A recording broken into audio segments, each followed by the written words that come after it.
नमस्कार दोस्तों, महम हलके के गांव अजायब में आए हैं और यहाँ का दृश्य दिखलाएंगे आपको। यहाँ के जो ग्रामीण व्यक्ति हैं उनसे बात करवाएंगे।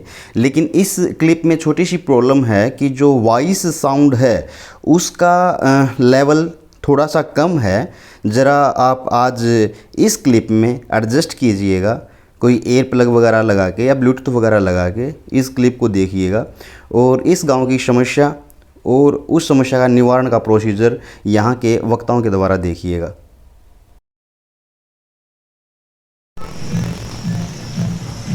नमस्कार दोस्तों, आपका इस मेरा गांव मेरा स्वाभिमान चैनल पर फिर से स्वागत है, अभिनंदन है। दोस्तों, हम आज आए हैं महम चौबीसी के गांव अजायब में और यहाँ पे जो मौजूदा जो जन सैलाब या जो गांव के प्रतिनिधित्व करने वाले व्यक्ति हैं उनसे मुलाकात हुई है और इस गांव का हम ब्यौरा लेंगे और कुछ यहाँ पर धरातल से जुड़ी हुई जानकारी जो हो चुकी हैं, जो होने वाली हैं, कुछ आशावादी विचार हैं, कुछ कार्य जो पेंडिंग बचे हुए हैं उनके बारे में जानकारी लेंगे और आने वाले समय में इस गांव में नौजवानों का रुख और विचार किस दिशा में है उसको भी जानने की कोशिश करेंगे। आइए मिलवाते हैं अजायब गांव के निवासी जो यहाँ के निवासी हैं। और खूबसूरत बात यह है कि इसी गांव के जो ब्लॉक समिति के सदस्य हैं वो भी हमारे बीच में मौजूद हैं। तो सौभाग्य है हमारा कि उनसे भी मुलाकात होगी, उनसे भी बातचीत होगी। मिलवाते हैं। नमस्कार भाई साहब। नमस्कार भाई साहब, आपके सभी तो दर्शकों को राम। सबसे पहले मैं भी अपने दर्शकों की तरफ से, हमारे चैनल की तरफ से आपको आपका स्वागत करते हैं, अभिनंदन करते हैं। सबसे पहले मैं आपकी जानकारी जानना चाहूँगा कि आपका शुभ नाम क्या है? मेरा नाम सुख। आप ही ब्लॉक समिति के सदस्य हैं तो वर्तमान में। तो सबसे पहले मैं आपके गांव की जो व्यवस्था है उसके बारे में जानना चाहूँगा कि हाल फिलहाल में जो इलेक्टेड पर्सन हुए हैं, पंचायत के चुनिंदा व्यक्ति जो प्रतिनिधि हुए हैं, उनसे पहले की व्यवस्था गांव में कैसी थी और अब वर्तमान में गांव की व्यवस्था कैसी है? पहले भी हमारे गांव में हमारी बहन थी सरपंच और उसने अच्छे कार्य किए हैं और दूसरी पंचायत में भी ठीक कार्य हुए हैं और अभी नए प्रतिनिधि जो चुने गए हैं पढ़े लिखे प्रतिनिधि हैं और अच्छा अपना कार्य कर रहे हैं। जैसे कि आपने बताया कि जो पहले वाली जो पंचायत थी उनके जो चुनिंदा जो विजयी सरपंच रहे हैं वो गांव की गुड़िया थी और शायद उनका नाम भी ऐसा हुआ था कि सबसे कम उम्र में शायद वो प्रतिनिधि। कितनी उम्र में बनी थी वो बनी थी 28 साल में। 22 साल में, मात्र 22 साल की। ठीक है। तो उनके प्रेजेंस में जो गांव में जो विकास की दिशा रही वो कैसी रही, क्या क्या कुछ काम हुए पिछली योजना?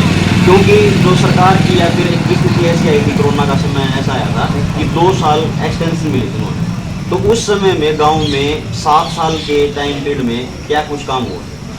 यही सभी कार्य गोरी बनवाई गई और गलियाँ बनाई गई, नाली बनाई गई, तकरीबन काम अच्छे हुए। तो मतलब जो 2 पंचायत बोल रहे हो आप, जो दूसरी पंचायत है, दोनों ही पंचायतों के मेल मिलाप से, सुझाव से एक साथ काम होते हैं या फिर कुछ ऐसा कंट्रोवर्सी का भी कुछ समय आया कि भाई कुछ उनके बीच में कुछ ऐसी चीज़ रही हो कि गांव के विकास में कुछ बाधा बनी हो? ना, जैसी तो कोई बात नहीं रही थी और जो हमारी पंचायत ये अलग काम करती है और दूसरी पंचायत अलग से काम करती है। ठीक, सभी का कार्य अलग अलग है। तो मतलब कुल मिला के जो पिछली योजना 7 वर्षीय जो योजना बनी थी उसमें गांव का अच्छा काम हुआ। हाँ, ठीक है। ठीक है। और जो वर्तमान में अब आया है, तो जो अब समय आया है वो कैसा है? जैसे कुछ सरकार के नियमों में चेंजिंग हो रही है, तो उसका कितना प्रभाव पड़ेगा विकास के कार्यों में? प्रभाव तो ऐसा है कि अभी नए प्रतिनिधि चुने गए हैं, दोनों पढ़े लिखे हैं और जैसे कार्यकाल स्टार्ट हुआ है अभी जो भी कुछ काम हुए भी हैं, अच्छे चल रहे हैं काम।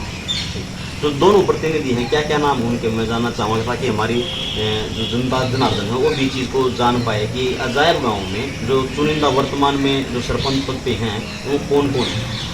एक तो है जी रणवीर सहरावत सरपंच दूसरी पंचायत से अजायब से, और हमारा है पानाकाश से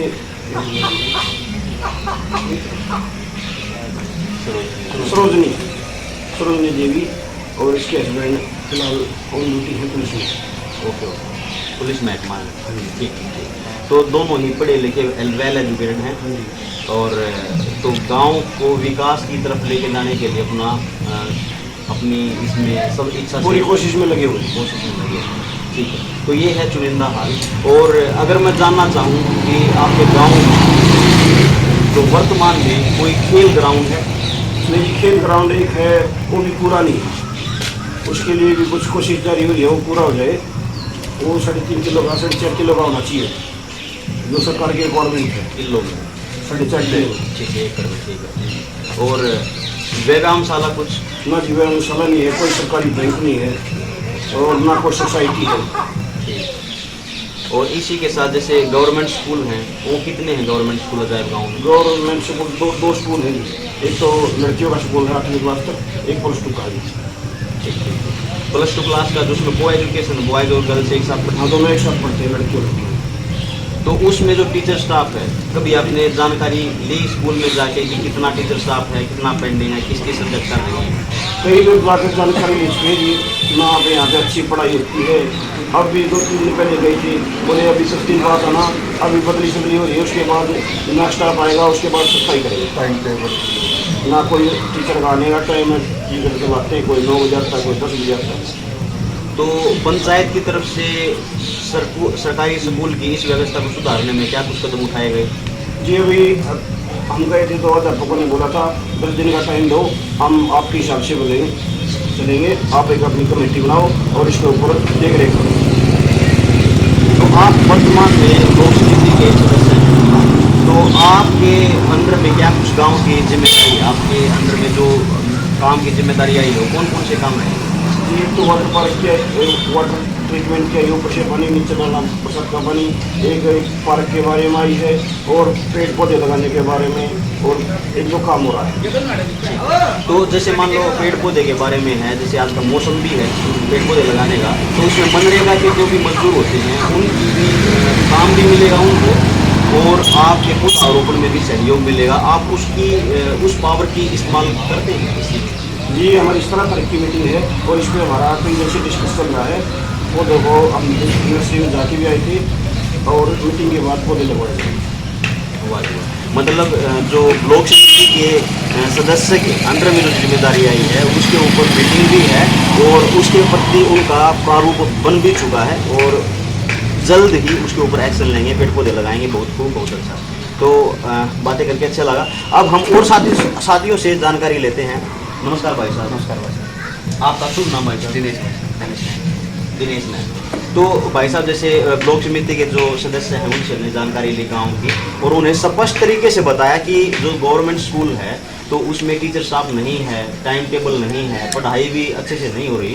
और जो तत्कालीन पंचायत के सदस्यगण हैं वो जाके आए थे और उनके प्रति उन्होंने पूछा तो 10 दिन की मोहलत मिली है। लेकिन मैं जानना चाहूँगा, आप गाँव के नागरिक हो, तो आपके जो युवा साथी हैं कभी उन्होंने ऐसे कमेटी बनाई हो, ग्रुप बनाए हो, ताकि हम अपने गांव की शिक्षा को सुधार की तरफ लेके जा सकें? कभी ऐसे कदम उठाए गाँव में? पहले ऐसे कोई कदम नहीं थे। अब की बार जो बने हैं ना हमारे ब्लॉक समिति में, ऐसे कदम बने हैं। अब की बार ये कुछ हुआ है, कमेटी का जिगरा जो भी चला है, अब की बार कुछ सोचा है, अब की बार कुछ करेंगे। तो क्या आप उसमें अग्रेसिव हैं? हाँ, उसमें कदम वगैरह आपके हैं? हाँ, हमारे कदम इनके साथ हैं, इनके साथ खड़े हैं। तो आप मतलब शिक्षा को किस लिहाज से देखना चाहेंगे, किस तरीके से उसको गति की तरफ लेके जाना चाहेंगे? देखो, बच्चे हैं बाहर जाते हैं, कितनी महंगी फीस है, 4,000 रुपये मेरे लड़के जा रहे हैं। तो गवर्नमेंट स्कूल अगर इधर अच्छे टीचर आ जाएंगे तो उन्हें बाहर भेजने की जरूरत ना पड़ेगी। जैसे मॉडल स्कूल है, मॉडल स्कूल जैसा ये स्कूल हो जाए हमारा, बिल्डिंग तो वैसे ही आ रही है, मॉडल स्कूल जैसे ही बनी, जैसे मेरा मित्र जो है ऐसी ही बनी बिल्डिंग। स्टाफ और अच्छा हो जाएगा तो उन्हें बच्चे बाहर ना भेजने पड़ेंगे, क्योंकि आगे तो महंगाई का ज़माना हो रहा है, आगे तो बच्चों और फीस बढ़ाते जा रहे हैं। एक्चुअली केवल दिशा और कोऑपरेशन की जरूरत होती है, क्योंकि जो गवर्नमेंट स्कूल होते हैं उसमें जो टीचर होते हैं वो इतने सक्षम होते हैं कि वेल एजुकेटेड होने के बाद और सभी एग्जाम क्रैक करने के बाद, इंटरव्यू फेस करने के बाद, सिलेक्शन के बाद यहाँ पहुँचते हैं। इसका मतलब है उनमें काबिलियत तो है, लेकिन अगर गाँव के जो सदस्यगण होते हैं, पंचायत के सदस्यगण होते हैं, अगर उनको मदद मिल जाए और सपोर्ट मिल जाए, हर सब्जेक्ट का टीचर अवेलेबल हो जाए, पंचायत के जो रहनुमा हैं उनकी मदद से तो शिक्षा को अच्छी दिशा में हम लेके जा सकते हैं। तो साथी से और कुछ जानने की कोशिश करेंगे। जैसे कि ब्लॉक समिति के सदस्य ने बताया कि ग्राउंड की समस्या है, आधा अधूरा है। तो आप नौजवान साथी हो, तो आपने कभी ऐसा युवा साथियों ने कोशिश प्रयास नहीं किया कि भाई हमारा गांव का जो ग्राउंड है वो अच्छा हो, ताकि नौजवान साथी में खेल के कुछ नशे या कुछ और कुरीतियों की तरफ ना जा सकें और अपने शरीर का भी ख्याल रख सकें और स्पोर्ट्स की तरफ भी बढ़ावा दे सकें? देखो, स्पोर्ट्स की तरफ तो हमारा गांव वैसे भी अच्छा है। जैसे फोटो थे हमारे साइड से रेस में थे, तो बलजीत थे पहलवान, वो भी रेसिंग में अच्छे थे। तो स्पोर्ट्स की तरफ तो थोड़ा बढ़ता रहा हमारा गाँव। और ग्राउंड है वो, उसके हालात काफ़ी ख़राब हैं। कई बार सरकार के पास भी गए हैं, कुछ नोटिस की बात, थोड़ा और नोटिस डाला, थोड़ा और दबाव बना रहा है। देखो उसकी बात हो वैसे जो रेसर उसमें जैसे इतना नेशनल इंटरनेशनल लेवल जाने के बाद स्पेशल नज़र हो जानी चाहिए। और उतने बड़े प्लेयर्स जिन्होंने इतनी अपनी आहुतियाँ दी, इतनी मेहनत करके पदक विजेता बने हैं और शुरू से में नाम कमाया है, तो वैसे ही उनकी रेफरेंस से ये काम जल्दी बढ़ जाना चाहिए। लेकिन तो भी इतनी देर हो पाई और तो अभी भी अटकी हुई है। तो आप क्या गुजारिश करोगे सरकार के क्या है चुनाव से कि इसको कैसे नजर से देखें? ये गुजारिश है सरकार से कि ग्राउंड को थोड़ा अच्छा किया जाए, थोड़ा ध्यान दिया जाए। क्योंकि पहले भी बोला था सरकार ने कि इसको अच्छा करेंगे, और तो चाहा नहीं। और एक जिम भी नहीं है गाँव में, ये अच्छा सब हो जाए सरकार की तरफ से। ये तो मतलब जनरली पंचायत भी कर सकती है, पहले पंचायत में देखिए, इसके बाद तो बोल रहे थे। तो जैसे मान लो पंचायत की तरफ से अगर बात हम जानने की कोशिश करें, क्योंकि हर साल पंचवर्षीय योजना गांव के जिम्मेदार नागरिक को दी जाती है।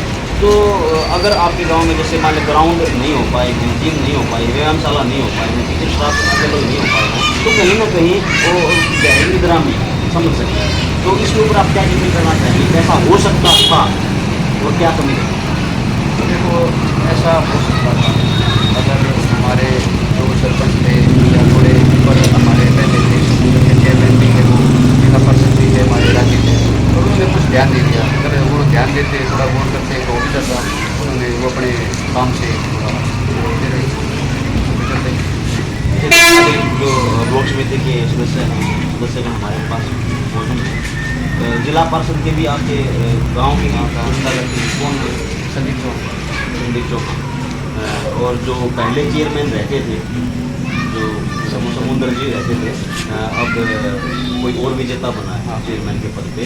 तो अगर देखा जाए तो जो राजनीतिक धरातल पर ऐसी आपके पास हस्तियाँ आई जो गांव का प्रारूप चेंज कर सकते थे, बदल सकते थे। तो अब फिर भी मैं वही बात पूछूंगा कि कितने समय में इस चीज़ को आप बदल सकते हैं? युवा साथियों का सहयोग, पंचायत का सहयोग, जैसे बताया कि दोनों वेल एजुकेटेड हैं, एक गवर्नमेंट जो पुलिस अधीक्षक है, बड़े पोस्ट पे हैं, उन्हीं के परिवार में किसी को जिम्मेदारी मिली है और उन्हीं की देखरेख से जो बदलाव आ सकता है, शायद ही बहुत गजब का रिजल्ट मिल सकता है। तो किस रूप में और कितना समय में देखते हैं कि कितना समय में चेंजिंग हो पाएगी? देखो, चेंजिंग फिलहाल तो अच्छी चल रही है। एक तो इधर लाइन थी हमारी, उसके पानी था चढ़ता था, पूरे एकड़ में से कई करोड़ का नुकसान होता था हर साल। अब वो लाइन दबवा दी मिलके, और वो तो बहुत अच्छा हुआ, लाइन दब गई, सारा पानी है ही ना इधर, सारा निकल गया। उस साइड का एरिया बचा है, उसके पास हुई है, उसके अगले साल दब जाएगी। तो काफ़ी चेंजिंग चल रही है फिलहाल। अगर देखा जाए तो जैसे हम महम साइड से जब आए तो वहाँ भी पानी का जल भराव बहुत ज़्यादा है। हमारे आप इस साइड जाओ, इधर पानी नहीं दिखेगा आपको, क्योंकि लाइन है, सरपंच ने भी या चेयरमैन ने सबसे पहले लाइन दबवाई, बनते सबसे पहले ये काम किया। तो अब पानी ही नहीं है इधर हमारे इधर। तो पानी की निकासी के लिए वहाँ से किस साइड में जा रहा है पानी को? नहर में डाल दिया, लाइन दबा के वहाँ पे मोटर रख दी और फिर लाइन। अगर गांव का अदर साइड देखा जाए जो पानी का जल भराव है, क्योंकि पूरा जलमग्न है, तो उसको किस दिशा में मूव करेंगे, किस तरफ डाइवर्ट करेंगे? जैसे साइड का ये बरान हमारा गांव आगे बरान लगता है, वो क्या करते हैं आए साल उसको बंद कर देते हैं, गाँव का सारी फसलें डूब जाती हैं। अभी पीछे भी जाते हैं, उसके बरान गाँव वहाँ से आ जाता है अपने जेड़ वजह से लेके, और तो इधर से हम अपने चुपचाप वापस आ जाते हैं। फिर हमने ये कि भी लाइन दबा दो। बाकी अभी भी हमारी फसल काफ़ी खराब है। उस साइड चले जाओ आप रेटी वाले रोड पे, सारी फसलें खराब हो चुकी हैं। ये तो थोड़ा एक जगह उतर गया, बहुत बढ़िया हो गया। अभी भी 2 दिन से नाला खोला है उन्होंने, हर बार का यही काम है। डीसी के पास गए, अपने सारे जाली, फिर भी तहसीलदार के पास गए, वो नाला नहीं खोल रहे। वो तो मतलब एक गांव के सदर की बात है, दोनों पंचायतें मिलकर भी इस पे समाधान कर सकती हैं। नहीं, कोई समाधान कर नहीं रहा। समय दोनों सरपंच भी जा दिए, हाथ जोड़ दिए, पैर पकड़ दिए, वो क्या करें, सरपंच तो ही करें। एक्चुअली क्या है, मैंने उसके बारे में एक वीडियो बनाई थी, जो गांव बयान क्या नाम निकलता है, वो ड्रेन नंबर 1 में मिलता है, और उसका पानी का लेवल क्या है, उस ड्रेन का लेवल नीचा है और ये पानी वहाँ पे कवर नहीं कर पाता। तो गांव बयान की भी जो फसल है वो भी जलमग्न होती देखो है, नहीं, और वहाँ हर बार हर साल करीबन बांध टूटता था, लेकिन वहाँ पर अभी सबकी बार तो जो बांध बनाया गया है। नहीं देखो ना, अब भी जाएंगे ब्रांड में, जैसे पानी उसका निकल चुका था, फिर वहाँ पे कुछ एकड़ ज़मीन है, वो ऐसा डूबती है, चाहे उसका निकलता है तभी वो उसमें डूबती है। वो उसमें तो मिट्टी गिरेगी तो थोड़ा ऊपर हो जाएगी। पर क्या करते हैं, तहसीलदार आता है, डीसी आता है, उसी को दिखा देते हैं कुछ ठीक है वो कि हमारी ये डूब गए, उसको खोलते ही को ना बंद ही रखते हैं उसको। इस वजह से अजायब गाँव भी डूब सकता है। एक गवर्नमेंट एम्प्लॉय थे, उन्होंने एक बहुत अच्छी वेबसाइट दी है, रूट बलवान सिंह रूट नाम से, जो इसी महकमे में रहे हैं काफ़ी सालों से। उन्होंने बताया कि जो अगर इसका प्रॉपर समाधान तो ये हो सकता है कि जो ये महम और दादरी वाला जो ड्रेन नंबर 8 है वहाँ पे जो मिलाया गया है, उसकी बजाय ये भिवानी वाला रोड में जाके मिलता ना, तो वहाँ से इस पानी की निकासी सफल हो पाती, तो पूरा पानी उधर जाता। लेकिन जो बाढ़ आई थी 95 के समय में, तो उस समय पानी की प्रेशर की वजह से उधर ना मिला के इसी में कनेक्ट कर दिया। तो ये तो बहुत बड़ा बजट है। अगर सरकार की स्पेशल नज़र हो और सरकार इस चीज़ पे संज्ञान में ले, तो इस चीज़ का प्रॉपर समाधान हो सकता है प्रॉपर। देखो सरकार चाहे तो कुछ भी कर सकती है, सरकार पर एक्शन नहीं देगी सरकार पर। तो अगर मैं कुछ और बातें पूछूं, ये तो हमारे गांव की बात हुई। अब जैसे जो पिछली योजना या फिर कहें कि अभी जो इस योजना में जो हमारे विधायक लेवल पे, तो वो इस गांव में कितनी बार विजिट करते हैं, कितनी बार गांव में आके इसकी कुछ समस्याओं के बारे में जानकारी लेते हैं, कुछ इसके बारे में और बताइए कि जो तत्कालीन विधायक है इस हल्के का, तो वो कितनी बार दिन में आता है और समस्याओं की कुछ यहाँ पे सभा लगाता है या नहीं लगाता? विधायक की ऐसी जी 5 साल हो गए उसको, बने 5 साल तो लिए अगले साल हो जाएंगे। तो 5 साल में मेरे को तो 2 ही बार इलेक्शन के टाइम पे तो आ गया, उससे पहले बलराज कुंडू। हाँ बलराज कुंडू, उससे पहले तो हमको कहीं दिखाई नहीं दिया वो। हाँ इलेक्शन के टाइम पे तो आ रहा है, बार बार में आ रहा है, उससे पहले तो कुछ दिखाई ना दिया, ना कोई हल्के में काम हुआ। ये उसने 5 साल हमारे तो खराब ही कर दिया। आपका कुछ कहना हो भाई साहब इस चीज़ के बारे में कि भाई जो तत्कालीन विधायक हैं वो अजायब गांव में कितने सर्वे पे आते हैं या फिर कुछ काम किया या नहीं किया? काम तो बहुत ही कम किए भाई साहब, ये तो आपको भी पता है। विधायक ऐसे भाई, जब दोपहर में जरूरत पड़े तो आ जाना, तो कौन आता है, जरूरत पड़े तो अजायब जी जाओ, ना तो कुछ नहीं। तो कुछ सरकार की तरफ से कुछ मतलब पॉलिसी यहाँ पे अप्लाई की गई हो या कुछ सुविधाएं दी गई हो, कुछ बजट दिया गया हो? भाई कुछ पॉलिसी निकल ही नहीं बदली, तो सरपंचों ने खुद अपने पैसे से लगाए।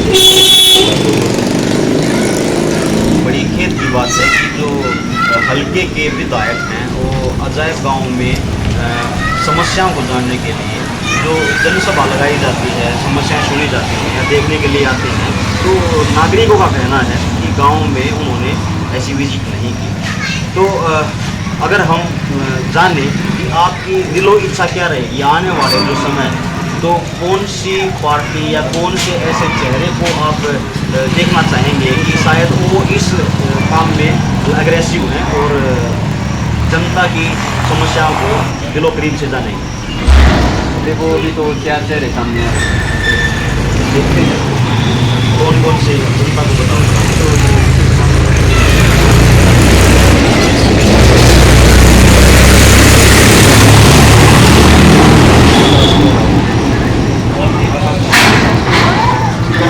आम आदमी पार्टी, हाँ आम आदमी पार्टी से आम आदमी पार्टी का भी तो कोई काम नहीं है। और वैसे भी जैसे कांग्रेस पार्टी में भाई की जगह है, उनके वो अब मैदान में उतर रहे हैं कि वो युवा हैं तो उनके बारे में आप परिचित हैं या फिर नहीं हैं?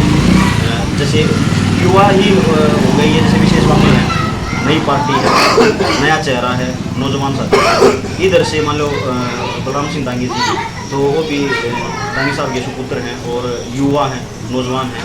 तो इनसे आप कितने रूबरू हैं, कितने उनके करीब से जानते हो, कुछ ऐसा आइडिया आपका? देखो, जो बलराम सिंह दांगी है इनसे तो काफ़ी बार मिल चुका हूँ, काफ़ी बार ऊपर हम से मैं इतना आपके जानते हैं। हम देखते हैं जैसे बलराम दांगी को जानते हैं कैसे विचारों से कैसे लगते हैं, उनको जिम्मेदारी मिल सकती है नहीं मिल सकती, लोगों का प्रेम से नहीं कितना है?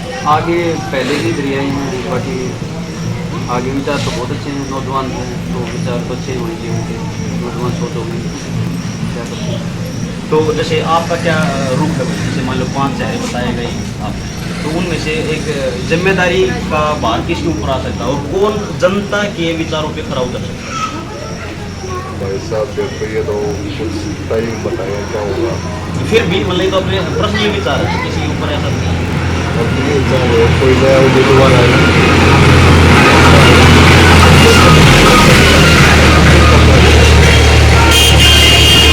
तो आपके कुछ अपने विचार अच्छा होगा। पहले तो मैं आपसे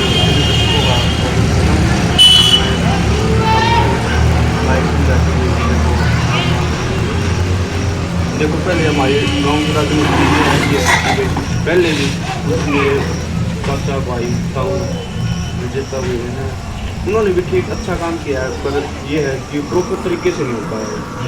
जो नए चेहरे आए हैं, युवा हैं, पढ़े लिखे एजुकेटेड भी हैं, इलेक्टेड पर्सन जो हैं हमारे साथ के ही हैं, तो उनसे थोड़ा हमसे मिलना खाते बोलती है और उससे कहते भी हैं तो वो करते हैं। जैसे अंकल हमारे यहाँ बैठे इनसे कहेंगे तो ये भी करते हैं, या कोई भी जिला परिषद भाई हमारा वो भी करता है, तो उनसे कहते हैं वो भी करते हैं। तो ये है कि एजुकेशन के साथ साथ ये अपनी जिम्मेदारी भी उठा देते हैं। तो यही उम्मीद रखूँगा कि और अच्छा प्रयोग करें, बड़े अच्छे अब तक तो बिल्कुल करियर दिखे हमको, और आगे हम तो जो समस्याएँ कोई काम की, जैसे कि ग्राउंड वगैरह की, पानी की निकासी की, एक गवर्नमेंट बैंक की, क्योंकि बहुत लोग परेशान हैं, बैंक से भी बहुत ज़्यादा परेशानी का सामना करना पड़ता है लोगों को, टाइम पे पैसा नहीं मिलता, नहीं कोई लेन देन हो रही, उस बारे में भी उनसे कहेंगे या हम भी विचार करेंगे। आप सरकार से भी, गवर्नमेंट से भी रिक्वेस्ट करते हैं कि ये होना भी चाहिए। और शिक्षा के प्रति जिस तरह शिक्षा के प्रति है, पूरा एजुकेटेड स्टाफ हुए अवेलेबल कराई है, अभी स्टाफ नहीं है तो बच्चे बहुत बाहर हो जा रहे हैं। कोई बहुत ऐसा गरीब बच्चे हैं जो बहुत बार अफोर्ड नहीं कर सकते, जिनको प्रॉपर शिक्षा नहीं मिल पा रही, क्योंकि शिक्षा ही भविष्य है भाई, ये आपको ही पता है और जो उनको भी पता है, शिक्षा के बिना कुछ नहीं है। तो सबसे पहली रिक्वेस्ट तो मेरी सरकार से ये है भाई कि एजुकेशन देना, एजुकेशन जो प्रॉपर तरीके से मिले, टीचर्स वगैरह अच्छे तरीके से भी हो, स्टाफ का पालन हो, अनुशासन हो। और एक ये गांव के जल भराव की समस्या है, लगभग देखो वैसे सेशन तो हुआ है, आगे देखते कैसे क्या होता है। ये है हमारे को दिलो इच्छा कि बुजुर्ग व्यक्ति हैं, वो पेंशन के मामले में थोड़ा सा घूमते फिरते हैं, उनकी पेंशन है जो वो डायरेक्ट बैंक आए, सरकारी गवर्नमेंट उनमें आए, तो उनको सुविधा हो, उनका बात करना पड़े, भीड़ वगैरह का सामना करना पड़े। आपका शुभ नाम? मेरा नाम संदीप है। तो भाई संदीप जांगड़ा ने अपने दिल की ये बहुत करीबी बात बताई है कि भाई जो हमने समस्या पे बात की है वो भी उन्होंने रिपीट की है कि भाई जो शिक्षा को लेके, जल भराव को लेके और गांव की जो रुकी हुई जो विकास की जो गति थी उसको आशावादी विचारों में लिया है कि भाई जो तत्कालीन पदों पे हैं वो उनको सपोर्ट करते हैं, बोलने से मिलनसार हैं, मिलते हैं, समस्या को सुनते हैं और उसका निवारण के लिए कार्यरत रहते हैं। तो आशावादी विचार हैं और उन्होंने यही बात कहा है कि आने वाले समय में हम इसी आशा से नज़र लगाए बैठे रहेंगे कि बहुत जल्द उस समस्या का निवारण हो, जल भराव का निवारण हो स्टाफ मिले। बैंक की जो समस्या बताई गई है कि जैसे जो बुजुर्ग व्यक्ति होते हैं डायरेक्ट उनकी पेंशन अकाउंट में है और बैंक की कमी की वजह से दर बदर भुगतना पड़ता है, जो पड़ोसी गाँव होते हैं वहाँ जाना पड़ता है। तो सभी जो समस्याएं हैं उनके लिए अगर गांव के नौजवान छात्र, चुनिंदा उम्मीदवार और जो जनप्रतिनिधि हैं और जो जिम्मेदार नागरिक हैं वो एकजुट होकर विचारों को रख के अगर कुछ कमेटी तैयार की जाए और उस समस्या को निवारण के लिए वो पेश रखें तो हर समस्या का समाधान हो सकता है। बैंक से लेके स्टाफ से लेके स्कूल से लेके एजुकेशन या फिर जो जल भराव की समस्या है, तो हम उम्मीद करेंगे कि बहुत जल्द गांव में विकास की गति की रफ्तार तेज हो और बहुत जल्द हम इस गांव के इस अच्छे रूप को और निखरता हुआ रूप देख सकें। तो ऐसे ही धरातल से जुड़ी हुई वीडियो को देखने के लिए अपने इस चैनल मेरा गांव मेरा स्वाभिमान चैनल को सब्सक्राइब कीजिए, वीडियो को लाइक कीजिए, अपने दोस्तों में, मित्रों में, साथियों में, प्रियजनों में वीडियो को शेयर कीजिए ताकि धरातल से जुड़ी हुई चीज़ को वो सुन सकें और गांव में धरातल पे क्या कुछ चला हुआ है उससे वाकिफ हो सके। तो बाकी मैं इन सभी दर्शकों का, साथियों का मैं तहे दिल से शुक्रगुजार हूँ जो इतनी बातों को रख पाए और आशावादी विचार अपने गांव के प्रति प्रेम और स्नेह से एक आशा की घेर जगा के रखे हैं कि आने वाले समय में हम अपने इस गांव को एक अच्छे रूप में देख सकें। तो मिलते हैं।